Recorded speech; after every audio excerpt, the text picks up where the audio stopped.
पासून पुढे त्याने आरोहण केले, यावरून तो पृथ्वीच्या अधोलोकी उतरला होता. यापेक्षा दुसरे काय समजावे? जो खाली उतरला होता त्यानेच सर्व काही भरून टाकण्याच्या उद्देशाने सर्वोच्च स्वर्गावर आरोहण केले. आणि त्यानेच कोणी प्रेषित, कोणी संदेशचे, कोणी सुवार्थी, कोणी पाळक व शिक्षक असे नेमून दिले. ते ह्यासाठी की त्यांनी पवित्र जनांच्या सेवेच्या कार्याकरता व ख्रिस्ताच्या शरीराची रचना पूर्णतेस नेण्याकरिता सिद्ध करावे. देवाच्या पुत्रावरील विश्वासाच्या व तत्संबंधी परिपूर्ण ज्ञानाच्या एकत्वाप्रत प्रौढ मनुष्यपणाप्रत ख्रिस्ताची पूर्णता प्राप्त होईल, अशा वृद्धीच्या मर्यादेप्रत आपण सर्व येऊन पोचू तोपर्यंत दिले. यासाठी की आपण यापुढे बाळकासारखे असू नये, म्हणजे माणसांच्या धूर्तपणाने भ्रांतीच्या मार्गास नेणाऱ्या युक्तीने प्रत्येक शिकवण रूपी वाऱ्याने हिंकावणारे व फिरणारे असे होऊ नये. तर आपण प्रीतीने सत्याला धरून मस्तक असा जो ख्रिस्त त्याच्यात सर्व प्रकारे वाढावे. त्याच्यापासून पुरवठा करणाऱ्या प्रत्येक सांध्याच्या योगे संबंध शरीराची जुळवणूक व जमवाजमव होत असते. आणि प्रत्येक अंग आपापल्या परिणामाने कार्य करत असता आपली रचना प्रीतीमध्ये होण्यासाठी शरीर आपली कृती करून देते. Amen. Amen. Thank you very much. We praise the Lord for the another opportunity to sit under the word of the Lord. मी प्रभूचे आभार मानतो की पुन्हा एकदा ही संधी आपल्याला देण्यात आलेली की प्रभूच्या वचनामध्ये आपण शिकू जाणून घेऊ. And I count this is my privilege to share from the word of the Lord. आणि मी प्रभूचे आभार मानतो हे प्रभूच्या दयेने मी हे आपल्या समोर उभा आहे. Most of us we know that we are studying from the Gospel of Luke and Titus. आणि आपल्या सर्वांना माहिती की आपण जे लूक या शुभवर्तमान आणि तीताला पत्र यातून शिकत आहोत. But for the particular purpose, intentionally we are preaching, and we have chosen the passages that will help us to understand what the membership looks like, or what is the life in the body of Jesus Christ. आणि काही ठराविक उद्देशाने आपण हा जो शास्त्र भाग आहे तो निवडला आहे, जेणेकरून आपण हे समजून घ्यावं की ख्रिस्ताचं शरीर आणि ही मंडळी आणि तेथील सभासदत्व.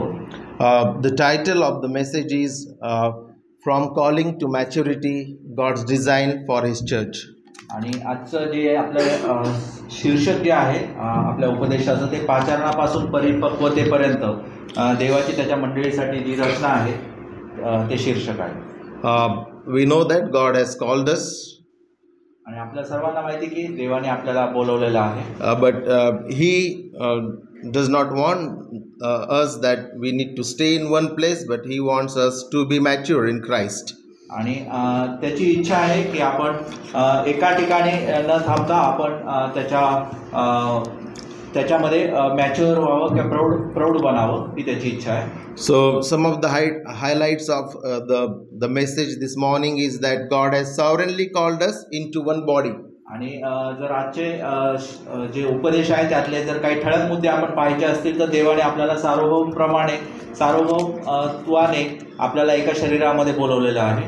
Therefore we must walk in spirit, produce unity. आणि म्हणून आपण आत्म्यामध्ये निर्माण झालेल्या ऐक्यामध्ये चालणं गरजेचं आहे, चाललं पाहिजे.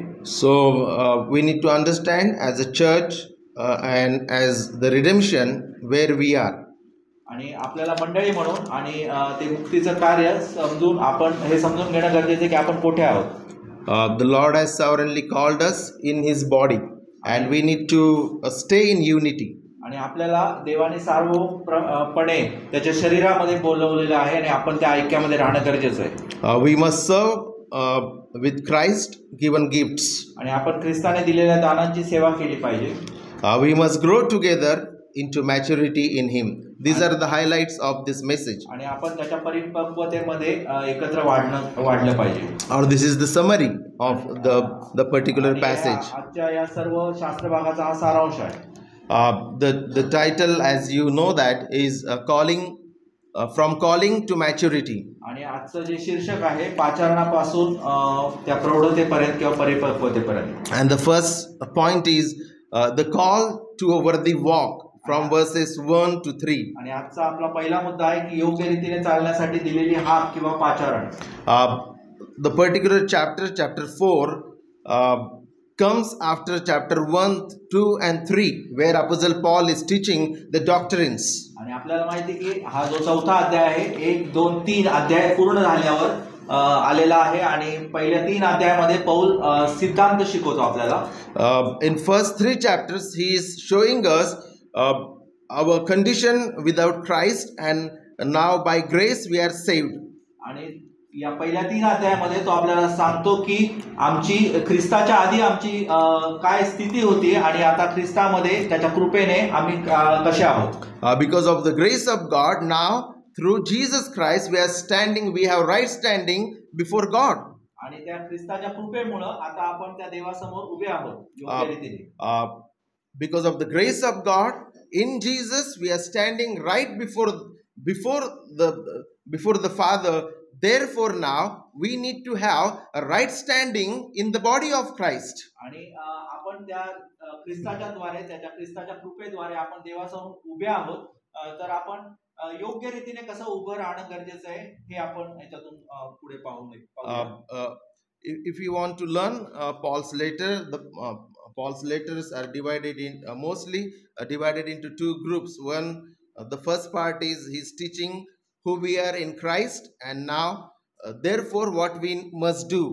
आणि जर आपण पौलाचे जर सर्व पत्र पाहिले, त्याचं लिखाणाची जी पद्धत पाहिली तर आपल्याला समजतं की पहिल्या त्याचे 2 भाग आपण पाहू शकतो. पहिल्या भागामध्ये आपल्याला त्याचे सिद्धांत किंवा ख्रिस्तामध्ये आपली स्थिती काय होती आणि नंतर आता ख्रिस्तानंतर आपली स्थिती बदललेली स्थिती आणि त्याच्यानंतर दुसऱ्या भागामध्ये आपण पाहू शकतो की आता लागूकरण आपण कसं करणं गरजेचं आहे. So he deals vertically first and then horizontally. आणि तो प्रथम सरळ विचार करतो आणि नंतर आडवा असा सर्वांना आडवा करतो. तसं नाही. Yes. So उभी रेष आणि आडवी रेष. Yes. So our relationship with God, and therefore how our relationship should be with one another. आणि देवाबरोबर आपली जे संबंध आहेत किंवा जी स्थिती आहे ती कशी असणं गरजेचं आहे आणि नंतर मग इतरांबरोबर आपण कसे असू शकतो. In chapter 4 verse 1, I therefore a prisoner for the Lord urge you to walk in a manner worthy of the calling to which you have been called. आणि चौथा अध्याय वचन 1, यास्तव जो मी प्रभूमध्ये बंदीवान तो मी तुम्हाला विनंती करतो की तुम्हाला झालेल्या पाचारणात शोभेल असे तुम्ही चालावे. From the first verse very clearly we learn that Apostle Paul was under the house arrest. आणि आपल्याला माहिती की हे वचन जे आहे तर तो तिथे बंदीवान म्हणत आहे की तो एका घरामध्ये तो बंदीवान होता. Most of the time when we think that Apostle Paul was in the prison, we think that he was in jail or in dungeon. आणि बऱ्याच वेळा आपल्याला वाटतं की तो मोठ्या तुरुंगामध्ये किंवा एकदम कडेकोट बंदोबस्तामध्ये होता असं वाटतं. But this was the house arrest. परंतु हे एका घरामध्ये तो बंदीवान होता. Where he was allowed to rent a room, and we understand that the Roman soldiers were watching over his life. आणि त्या ठिकाणी त्या घरामध्ये फिरू शकत असे किंवा त्याच्यावर फक्त रोमी जे शिपाई होते ते त्याच्यावर ते लक्ष ठेवून होते फक्त. And he, as a prisoner, he is urging the church to walk in a manner worthy of the calling to which you have been called. आणि तो म्हणतो की मी प्रभूमध्ये बंदीवान मी तुम्हाला विनंती करतो की तुम्हाला झालेल्या पाचारणात शोभेल असे तुम्ही चालावे. This is not a calling for to be a pastor or to be an evangelist, but this is the calling for all the believers. आणि हे जे पाचारण आहे ते कुठल्या पालकासाठी किंवा सुवार्तिकासाठी नाहीये तर हे सर्व विश्वासणाऱ्यांसाठी आहे. In the story of redemption, or in the order of redemption, we learn that God has given us effectual call. आणि आपल्याला माहिती आहे की आपलं जे तारणाचं जे साखळी आहे त्याच्यामध्ये आपण पाहतो की देवाने आपल्याला परिणामकारक असं पाचारण केलेलं आहे. On the day he wants or he desires to save us, he sends his servant with the gospel, and by the Holy Spirit he gives us effectual calling.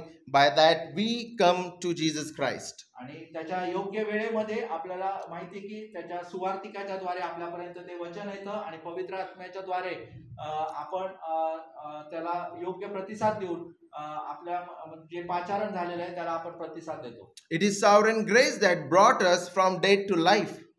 आणि ही सार्वभौम कृपा आहे जिने आपल्याला मरणातून जीवनात नेलेलं आहे. So when he says walk in a manner worthy of your calling, it means that you are dead in trespasses and sin.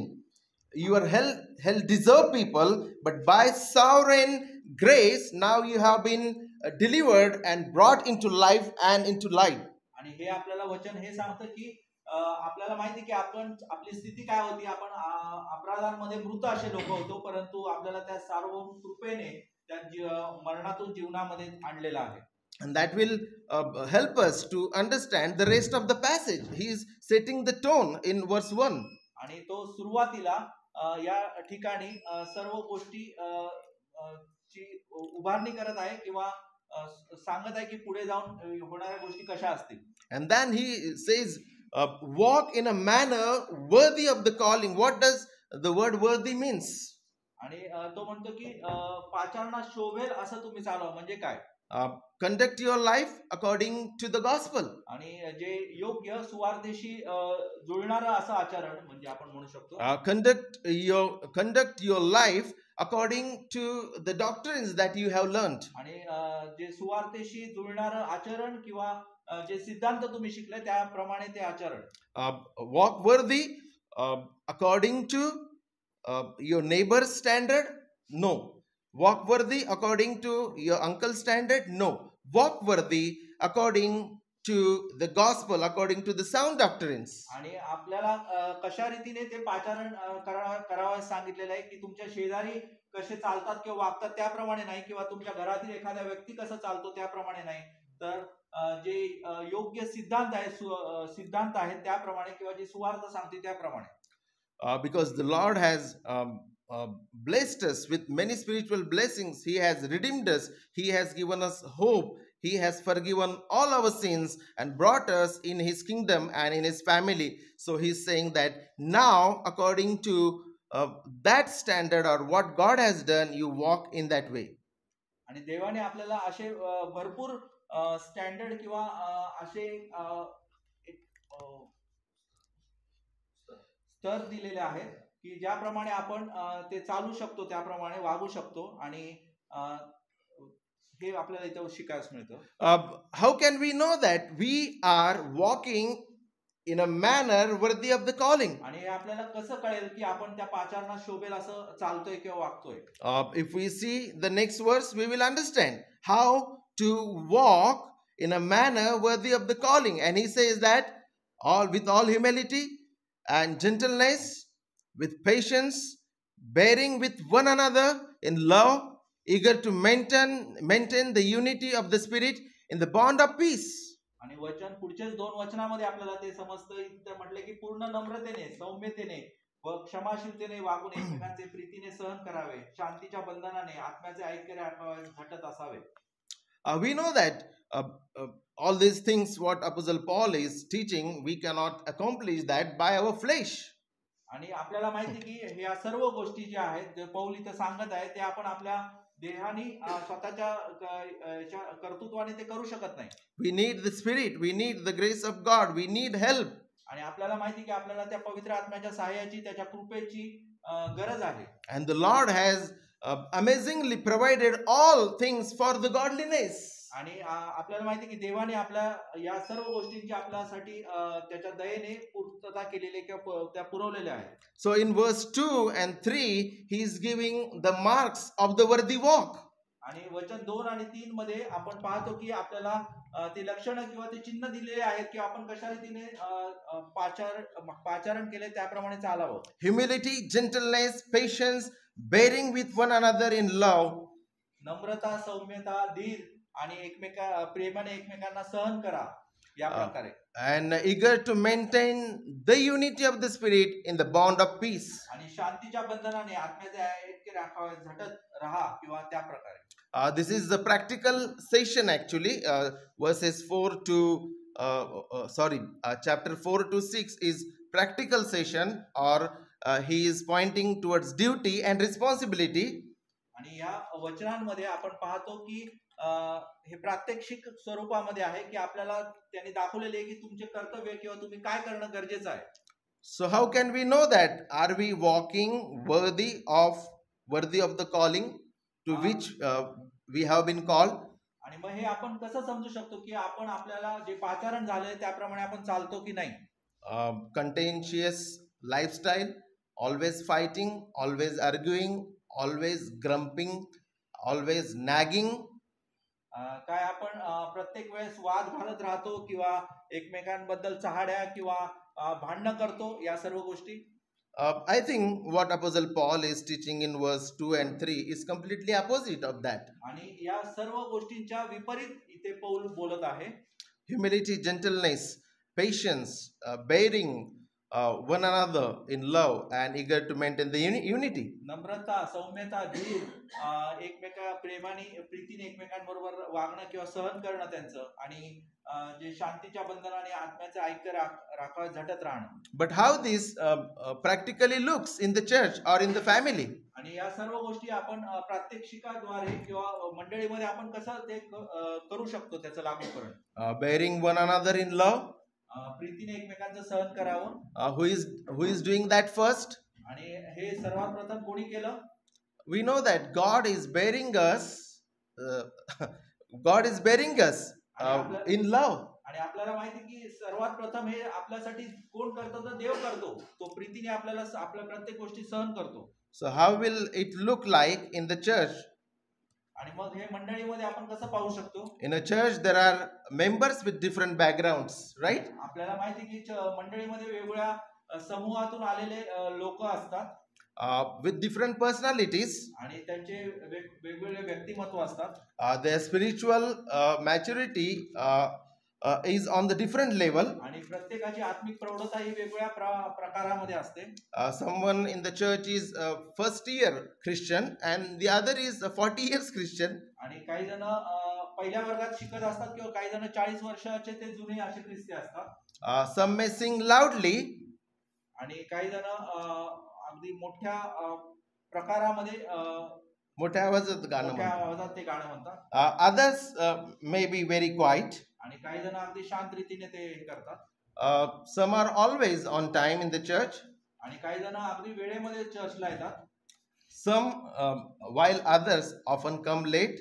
आणि बरेच जण काही जण उशिरा येणारे पण असतात. Some people they have linguistic skills. आणि काही जणांकडे भाषा कौशल्य असतं. The education level is different. आणि काही जणांची शैक्षणिक पात्रता वेगवेगळी असते. Social level is different. आणि त्यांची सामाजिक स्थिती वेगळी असते.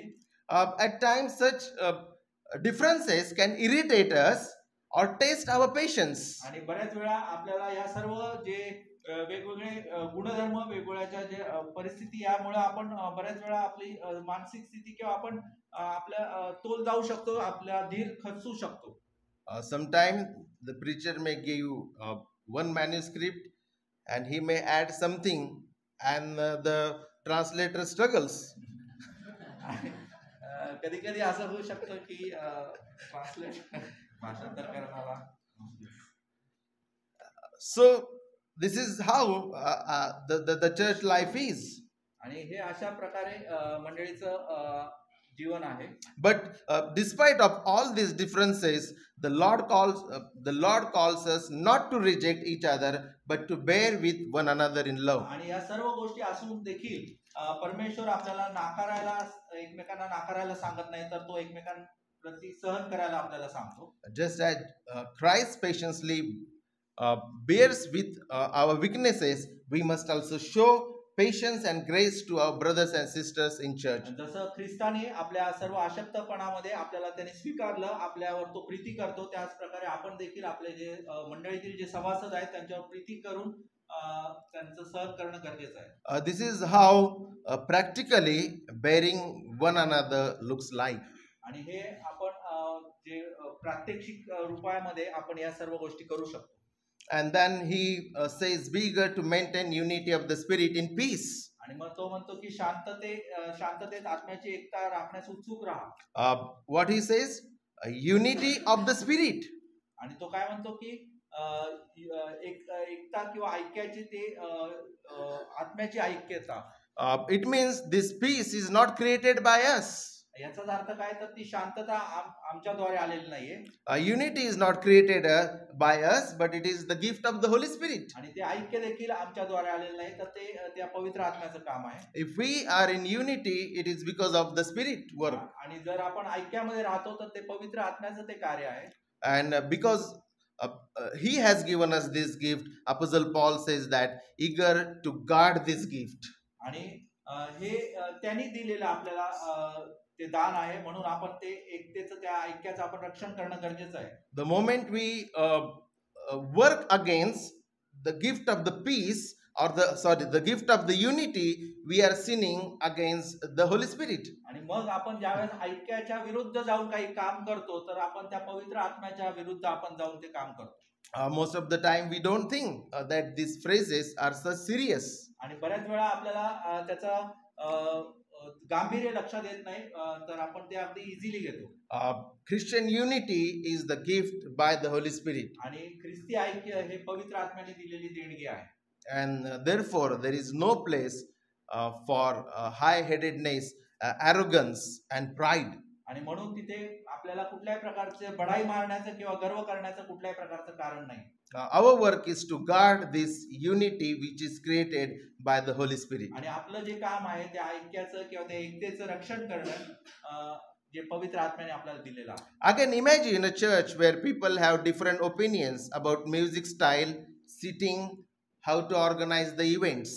आणि कल्पना करा अशा चर्चची जिथं संगीताच्या प्रकाराबद्दल किंवा पद्धतीबद्दल वेगवेगळे कार्यक्रम आयोजित केले जातात. If each person insists on his own way, आणि जर प्रत्येक सभासद आपल्या मतावर जर ठाम असेल, there will be soon be arguments, hurt feelings and division. आणि जर मग त्या ठिकाणी काय होऊ शकतं, मन दुखावली जातील आणि विभागणी होईल एकमेकांमध्ये. But members are eager to maintain unity in the spirit. They remember that Christ is greater than my preference, our preference. आणि जेव्हा मंडळी आत्म्यातील एकतेसाठी उत्सुक असते त्यावेळेस आपण लक्षात ठेवू शकतो की ख्रिस्त त्यांच्या आवडीनिवडीपेक्षा मोठा आहे असं ते मानतात. Christ is greater, his work is greater than my choices, my likes and my preferences. आणि माझ्या आवडीपेक्षा ख्रिस्त मोठा आहे किंवा या गोष्टी आपण प्राधान्य देणं गरजेचं आहे. This shows the world that Spirit of God is truly at work in the church. आणि हे काय दाखवतं आपल्याला तर पवित्र आत्मा त्या मंडळीमध्ये कार्य करत आहे. And he begins chapter 4 with this appeal. आणि हे 4थ्या अध्यायाच्या वचन 1 पासून केलेलं त्यांनी जे आपल्याला एक आमंत्रण आहे किंवा ते आपण पाहू शकतो. In 4 to 6 we learn the foundation of our unity. आणि नंतर आपण बघतो की वचन 4 ते 6 मध्ये आपल्या एकतेचा पाया आपण पाहतो, ऐक्याचा पाया. 4 to 6 there is one body, one spirit, one hope, one Lord, one faith, one baptism, one God and Father of all. आणि तिथे आपण पाहतो की एक शरीर आहे, एक आत्मा आहे, एक आशा, एक विश्वास, एक बाप्तिस्मा आहे आणि आपला एक सर्वांचा एक पिता. या सर्व गोष्टी आपण पाहतो. Let me ask you, do you have 2 bodies, 2 spirits, many hopes, many lords, many faiths, many baptisms and many gods and many fathers? Or all we have, as we gathered this morning, we have one body, one spirit, one hope, one Lord, one faith, one baptism, one God, Father of all. म्हणजे विचार करा, असं जर झालं तर आपल्याला 2 देव असतील किंवा बरेच बाप्तिस्मे किंवा वेगवेगळ्या अशा आपले विश्वास अधिक असतील तर कसं होईल. आणि परंतु आपल्याला एक शरीर एक आत्मा आणि या सर्व गोष्टी दिलेल्या आहेत, जे वचन आपल्याला वचन 4 ते 6 सांगतो. Unity, all this 111 is talking about the gospel truths. आणि या प्रत्येक गोष्टीमधील जे ऐक्य आहे तर ते आपल्याला काय सांगतं, तर ते सैद्धांतिक सत्य आपल्याला दाखवतं. Unity is not grounded in emotions. आणि कुठल्याही इमोशन्स किंवा स्वतःच्या भावनिक याच्यावरती आधारित नाहीये ती ऐक्य. As a church, our unity is not because we all love Virat Kohli or cricket. आणि आपल्या मंडळीचं जे ऐक्य आहे, आपल्या सर्वांना विराट कोहली आवडतो त्याच्यावर ते आधारित नाहीये. Or our unity is not depending because we all love chicken tikka masala. आणि आपल्या सर्वांना चिकन टिक्का मसाला आवडतो त्याच्यावर ते आपलं ऐक्य आधारित नाहीये. Our unity is not depending or grounded on our emotions. आणि आपल्या कुठल्याही भावनिक गोष्टींवर ते आपलं ऐक्य आधारित नाहीये. But the unity is grounded in the gospel truths. परंतु जे आपलं ऐक्य आहे, जे सैद्धांतिक जे सत्य आहे त्याच्यावर ते आधारित आहे. One body, one spirit, one hope, one Lord, one faith, one baptism, one God, Father of all. We are united in these truths. आणि एक शरीर एक आत्मा एक आशा एक विश्वास एक बाप्तिस्मा एक देव, या सर्व गोष्टी त्या सैद्धांतिक सत्यामध्ये एकवटलेल्या आहेत. In the first century and even later and even today, we know that people reject these truths, and that's why the conservative church calls them heresy. आणि आपल्याला माहिती की पहिल्या शतकामध्ये नंतर आणि आता देखील बऱ्याचशा चर्चेसनी हे सर्व सत्य नाकारलेले आहेत आणि म्हणून या सर्व गोंधळ गडबड बाहेर आहे. If we anyone here this morning who is rejecting this truth, I think we are not in the truth, or we are not in unity. आणि जर आपल्यापैकी देखील कोणी जर हे सत्य नाकारत असतील तर आपण हे समजून घेणं गरजेचं आहे की आपण आपला पाया भक्कम नाही किंवा आपण त्या ऐक्यामध्ये नाही आहोत. So true unity is doctrinal before it is emotional. आणि म्हणून जी खरी एकता आहे ती भावनिक होण्याच्या आधी किंवा असण्याच्या आधी ती सैद्धांतिक असते. Before we show care and compassion towards one another, the unity should be in faith and in truth. आणि आपण दुसऱ्यांप्रती करुणा दाखवण्या किंवा प्रीती करण्याच्या आधी आपण ही गोष्ट लक्षात घेणं गरजेचं आहे की आपण त्या ऐक्यामध्ये एक असणं गरजेचं आहे. We know that there are people who are only merciful but no truth, and there are people in this world they hold to the truth but they don't have compassion.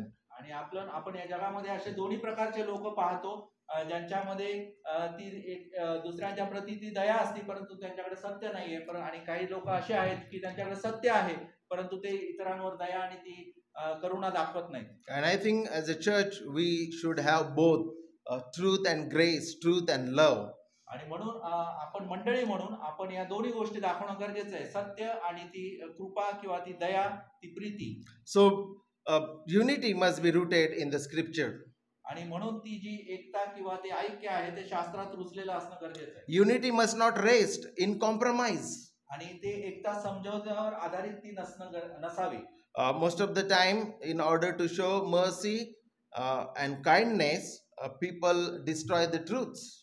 आणि आपण बऱ्याच वेळा इतरांवर प्रीती किंवा ती दया दाखवण्याच्या म्हणजे ती दाखवत असताना आपण सत्य नाकारून टाकतो किंवा त्याच्याकडे लक्ष देत नाही. How will it look like? आणि हे कसं दिसेल मग? Destroy the foundation of the house and you just want to build the walls of the love. आणि आपण जो सत्याचा जो पाया आहे तोच जर आपण उद्ध्वस्त केला आणि नुसत्या जो भिंती आपण प्रीतीच्या भिंती जर ठेवल्या तर कसं वाटेल? Will those walls stay firm? काय त्या भिंती टिकतील का?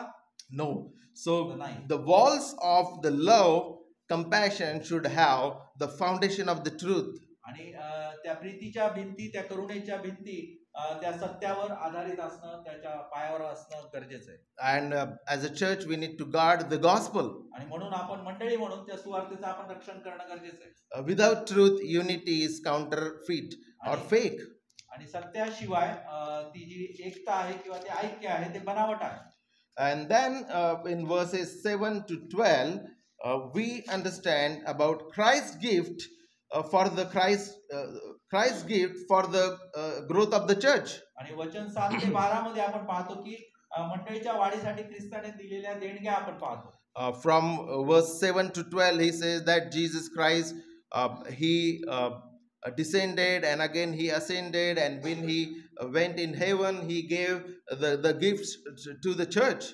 आणि आपण पाहतो की तो त्यांनी वेगवेगळ्या गोष्टी पाहतो. उच्च स्थानी त्याने आरोहण केलं आणि मग तो पृथ्वीच्या अधोभागी उतरला आणि सर्व त्यांनी गोष्टी आणि लोकांना त्यांनी ते दान दिले, देणग्या दिल्या ते पाहतो आपण. Christ gives gift to his people. ख्रिस्त आपल्या लोकांना देणग्या देतो आपण पाहतो. As the victorious and conquering king, he gives gifts to the people. आणि जो आमचा विजयी सर्व समर्थ जो राजा आहे तो आपल्या लोकांना, आपल्या प्रजेला तो देणग्या देतो. And in the church, at the time of salvation, Jesus gave at least one gift to the person. आणि तारणाच्या वेळेस ख्रिस्त आपल्या लोकांना एक तरी अशी देणगी तो देतो. Apostles and prophets are foundational.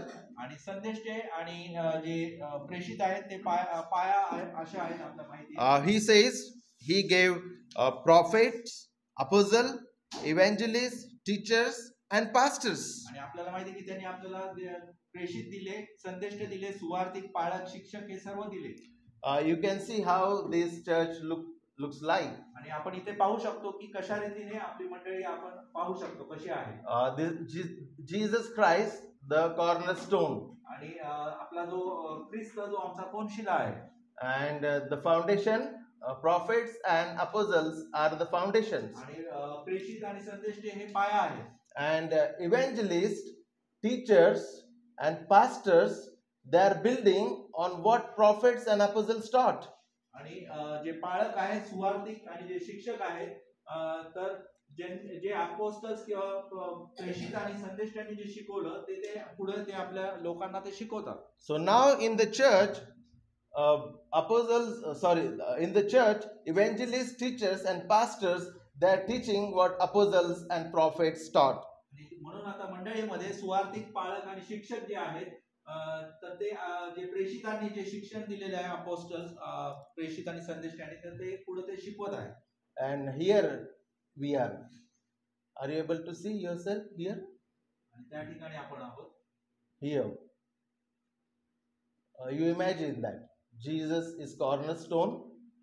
This is the foundation, and this is the temple, and we are living stone in this temple. आणि आपण याची कल्पना करू शकतो की प्रभू येशू ख्रिस्त आपला कोनशिला आहे, प्रेषित आणि संदेष्टे हे पाया आहेत, आणि आपण ते सर्व त्या भिंती आहोत किंवा जिवंत धोंडे आहोत. Here is Brother Prashant. Here. Here is Mangesh. Here is Remo. Sushil Dada is here. Arpan Dada is here. Harshal and all other. Shirsagar and the Vinay Dada. Amit Dada is here. And just think in that way. आणि आपण अशा रीतीने विचार करू शकतो. So this is how beautifully Apostle Paul, he is displaying or picturizing the church. आणि असं सुंदर सादरीकरण किंवा तो या सर्व गोष्टी आपल्याला चित्र रूपामध्ये आपल्याला सांगू इच्छित आहे. Pastors, teachers and evangelists are building on the foundation of apostles and prophets. सुवार्तिक, पाळक आणि शिक्षक जे आहेत, तर ते जो पाया आहे, प्रेषित आणि संदेष्टे यांच्यावर ते पुढे जाऊन शिक्षण देत आहेत. Evangelists, pastors and teachers, they continue. आणि ते आपलं कार्य ते करत आहेत, सुवार्तिक, पाळक आणि शिक्षक. Prophets and apostles were foundational. आणि प्रेषित आणि संदेष्टे हे पाया आहे. They were there until the completion of the revelation. आणि प्रगटीकरण होईपर्यंत या सर्व गोष्टी अशा राहतील. नाही, प्रगटीकरण होईपर्यंत त्यांचं कार्य होतं. प्रगटीकरण होईपर्यंत त्यांचं कार्य होतं. But now pastors, teachers and evangelists, they are taking from their teaching and building the church. परंतु नंतर सुवार्तिक पाळक आणि शिक्षक यांनी त्यांचं काम पुढे चालवलं किंवा ते त्याप्रमाणे शिक्षण देत आहेत. What the pastors do? आणि मग पाळक काय करतात? Equip the saints for the ministry. If you see in the text very clearly, it is told that pastors, teachers and evangelists, especially pastors, they equip the saints for the ministry. आणि ते pastors काय करतात? मग पाळक लोक संतांना जे सेवेसाठी ते सुसज्ज करतात किंवा तयार करतात. And that's what we have: teaching, preaching, discipleship class, evangelism training. आणि म्हणून आपण जे वेगवेगळ्या ठिकाणी उपदेश करतो, शिष्यत्वाचे क्लासेस घेतो, सुवार्ता प्रसार या सर्व गोष्टी शिकवतो. Because this is the design of Jesus Christ for the church. आणि ही सर्व अशा प्रकारची एक ते डिझाइन आहे, रचना आहे to build up the body of Christ. आणि ख्रिस्ताच्या शरीराची अशा प्रकारे वाढ होणं किंवा अशा प्रकारची ती रचना आहे. In one sense, every believer is important and every believer is a minister. आणि मग आपण काय म्हणू शकतो की प्रत्येक विश्वासणारा हा तो सेवक आहे किंवा त्याच्यामधील एक भाग आहे. But the Lord has specially bestowed his gifts to some people in the church. परंतु देवाने कशा रीतीने काही ठराविक लोकांना काही सेवा दिलेल्या आहेत किंवा काही दान दिलेले आहेत. Pastors equip, जे पाळक आहेत ते सुसज्ज करतात किंवा तयार करतात इतरांना. saints serve in the church, आणि जे संतगण आपण आहोत ते सेवा करतो. and Jesus Christ is building his church. आणि ख्रिस्त आपल्याला वाढवतो किंवा आपल्याला पुढे आपली वृद्धी करतो.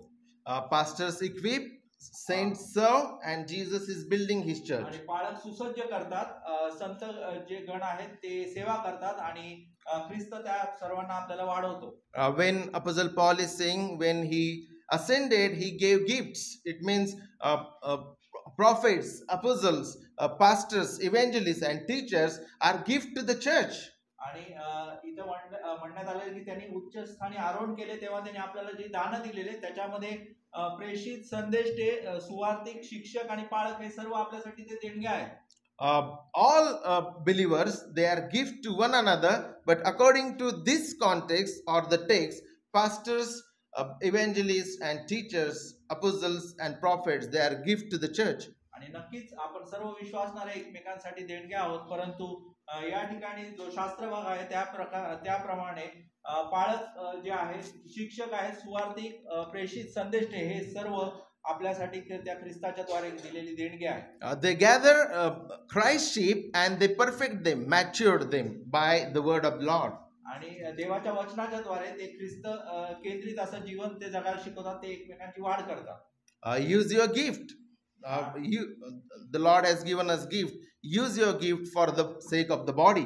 आणि आपल्या शरीराच्या वाढीसाठी आपण आपले ते दानचा आपण वापर करणं गरजेचं आहे. Pastors must equip, not entertain. आणि पालकांनी आपल्याला सुसज्ज करण्याचं त्यांचं काम आहे. आपल्याला त्यांनी एंटरटेन करणं, करमणूक करणं हे त्यांचं काम नाहीये. Pastors are not sovereign. आणि पाळक हे सार्वभौम नाहीयेत. Pastors cannot replace Holy Spirit. आणि ते पवित्र आत्म्याची जागा ते घेऊ शकत नाही. Although they are gift to the church, they are not sovereign. Neither they are sovereign nor they are Holy Spirit. जरी ते देवाने दिलेली देणगी असेल तरी सुद्धा ते सार्वभौम नाहीयेत किंवा ते पवित्र आत्म्याची ती जागा घेऊ शकत नाही. The moment I work against the scripture of Christ, the church has authority to fire or kick me out. आणि ज्या वेळेस आपण त्या पवित्र शास्त्राच्या विरुद्ध जाऊन या सर्व गोष्टी करू तर आपल्याला पालकांना त्या ठिकाणी बाहेर काढण्यात यावं किंवा अशा प्रकारचं वचन सांगतो. If we understand that pastors, evangelists and teachers, they are gift, and especially talking about pastor, and if we understand that we are neither sovereign nor replacing the Holy Spirit. We do not force results, outcomes, reconciliation and force transformations. आणि आपण ह्या गोष्टी शिकलो की पालक हे सुसज्ज करण्याचं काम करतात. ते सार्वभौम नाहीत किंवा ते पवित्र आत्म्याची जागा घेऊ शकत नाहीत आणि म्हणून जबरदस्ती परिणाम किंवा परिवर्तन समेट बदल ह्या घडवण्याचे प्रयत्न त्यांनी टाळावेत किंवा Lord, yes, Apostle Paul very clearly taught that one sows the seed, one waters, but Christ is the one who gives the life. आणि पौल अगदी स्पष्ट रीतीने सांगतो की कोणी बी पेरतो, कोणी पाणी घालतो, परंतु वाढवणारा हा प्रभू येशू ख्रिस्त आहे. Although the Lord is sovereign over our transformation, result, reconciliation, and outcomes, pastors they need to diligently work for the kingdom of God. आणि या सर्व गोष्टींवर जे सार्वभौमत्व आहे, समेट घडवण्याचं, नवीनीकरण करण्याचं, या सर्व गोष्टींवर ते आपल्या प्रभू येशू ख्रिस्त देवाचं सामर्थ्य आहे. There is no place for sluggardness and laziness in the life of the servant of God. आणि देवाच्या सेवकाला कुठल्याही प्रकारे आळशीपणाचं तिथं स्थान नसावं. Sovereignty does not replace by sluggardness. आणि जे सार्वभौमत्व आहे, if we know that God is sovereign, we will not be sluggard or lazy. आणि जर आपल्याला माहिती की देव सार्वभौम आहे तर आपण कुठल्याही प्रकारे आळशी नसावं.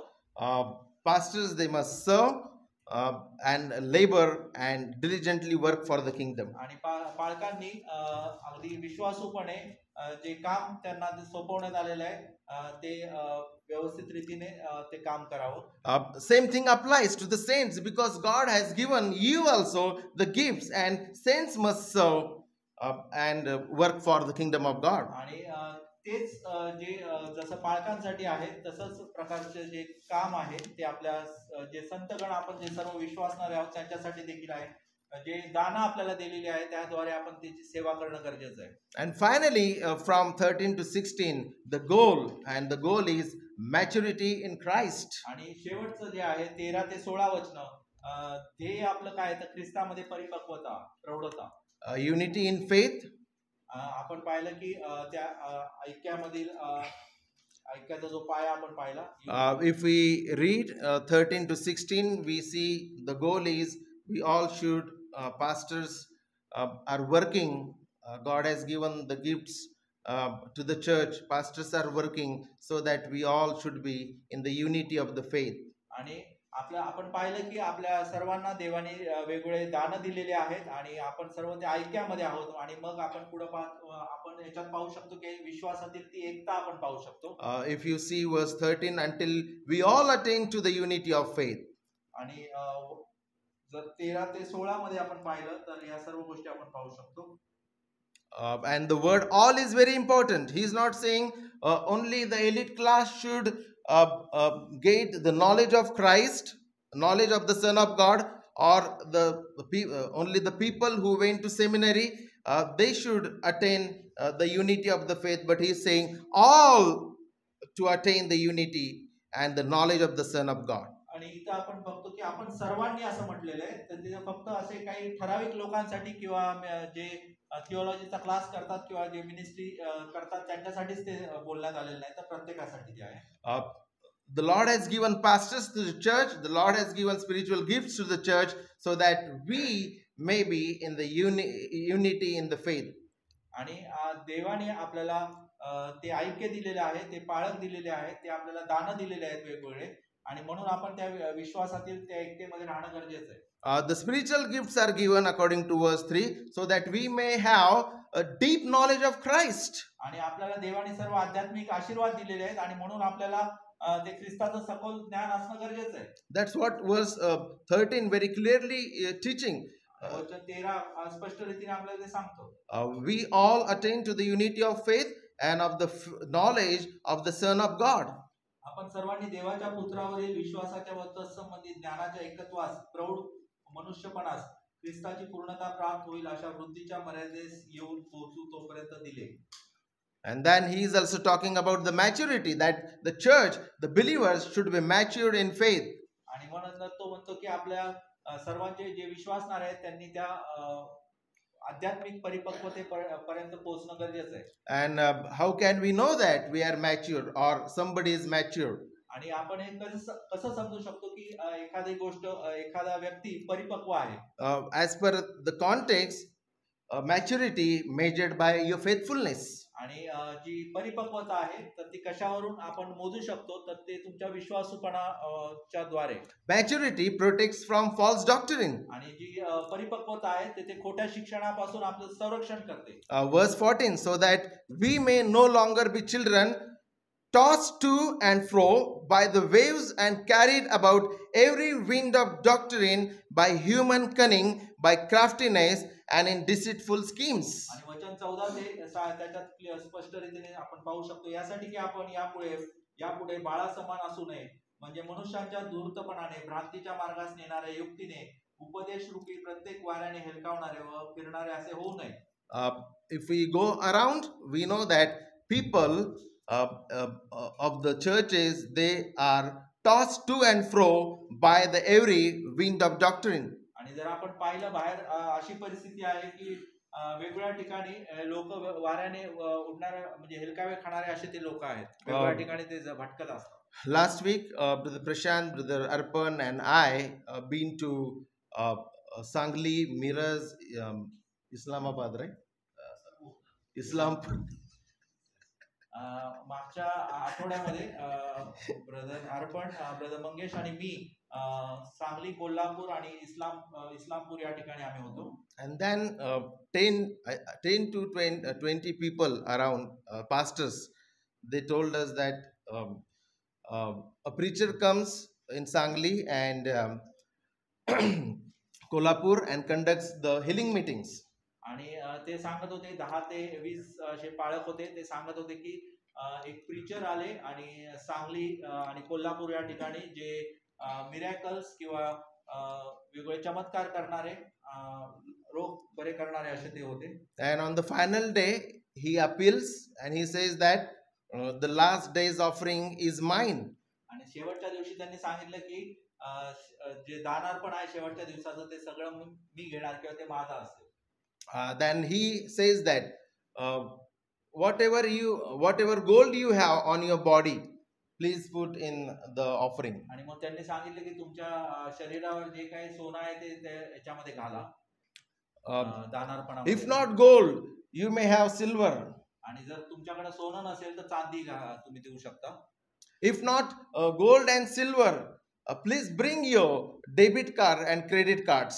आणि जर तुमच्याकडे तेही गोष्टी नसतील तर तुमचे डेबिट कार्ड किंवा क्रेडिट कार्ड आहेत ते तुम्ही देऊ शकता.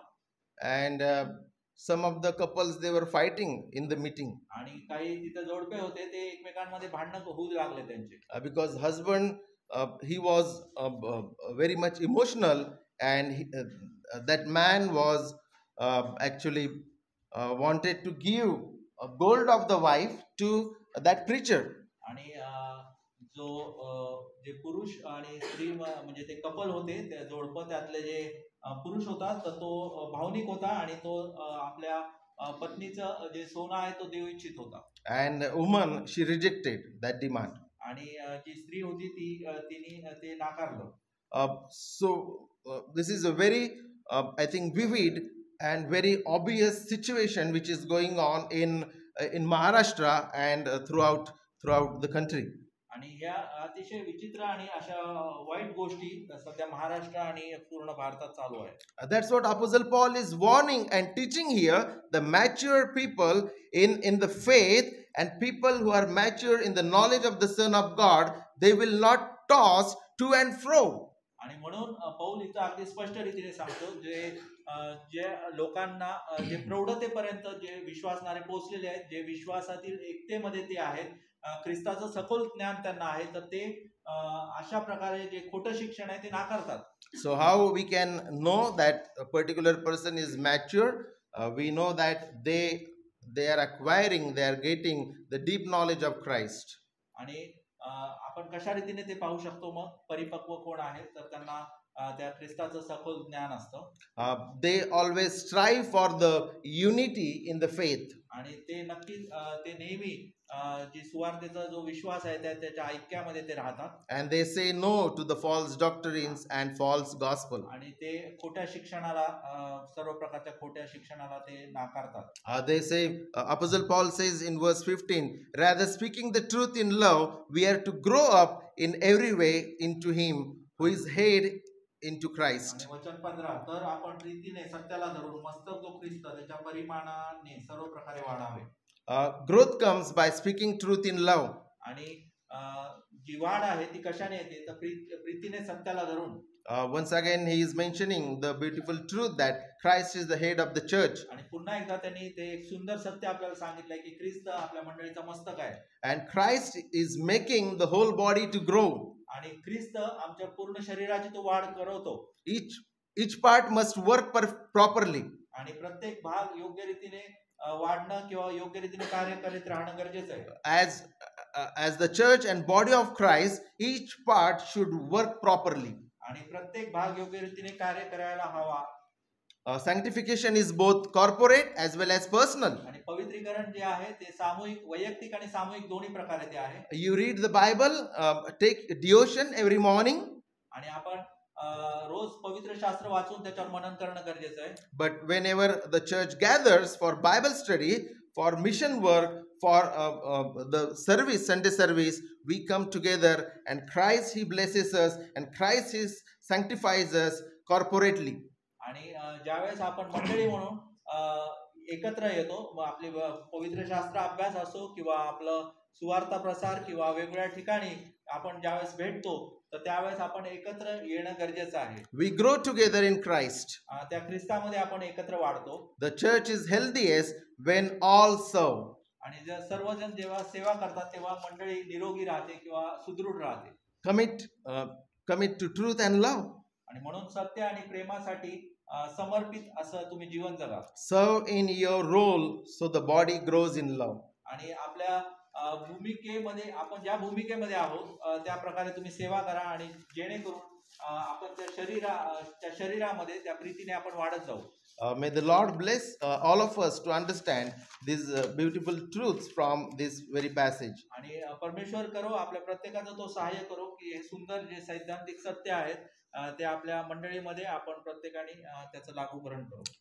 The Lord has called us for salvation, but He does not want us to stay in one place. He wants us to grow in maturity. आणि देवाने आपल्याला सार्वभौमपणे आपल्या त्याच्या शरीरामध्ये बोलवलेलं आहे की आपण एकत्रितरित्या त्या ऐक्यामध्ये वाढावं. 1, 2, 3